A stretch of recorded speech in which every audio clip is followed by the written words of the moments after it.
Prostate ক্যান্সারের চিকিৎসা বলতে আসলে প্রথমে যে অংশটা আমরা বেশি গুরুত্ব দেই সেটা হচ্ছে অপারেশন বা সার্জারি আর রেডিওথেরাপি। এই দুইটাই প্রোস্টেট ক্যান্সারের প্রাথমিক পর্যায়ে সবচেয়ে গুরুত্বপূর্ণ চিকিৎসা। এই দুইটা চিকিৎসাই বাংলাদেশে সরকারি এবং বেসরকারি পর্যায়ে খুব ভালো মতোই করা যায় এবং এমনকি রেডিওথেরাপি যদিও বাংলাদেশের সরকারি বা বেসরকারি পর্যায়ে বিভাগীয় বা বড় জেলা শহরগুলোতে বর্তমান, কিন্তু অপারেশন বা শল্য চিকিৎসা বাংলাদেশের জেলা শহরগুলোতেও সম্ভব এবং জেলা শহরের সরকারি এবং বেসরকারি সব হাসপাতালেও সম্ভব। এছাড়াও তার পরবর্তীতে অনেক সময় আমাদের প্রোস্টেট ক্যান্সারের হরমোন দিয়ে চিকিৎসা করা লাগে, অনেক সময় কেমোথেরাপির প্রয়োজন হয়। অনেক ক্ষেত্রে অনেক রোগীকে আমরা পার্প ইনহিবিটর বলে কিছু ওষুধ আছে, সেগুলো দিয়েও চিকিৎসা করি।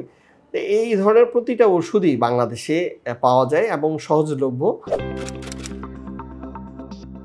প্রাথমিক পর্যায়ে যদি ধরা পড়ে তাহলে হলো অবশ্যই রেডিওথেরাপি এবং সার্জারি দুইটারই সমান ভূমিকা আছে।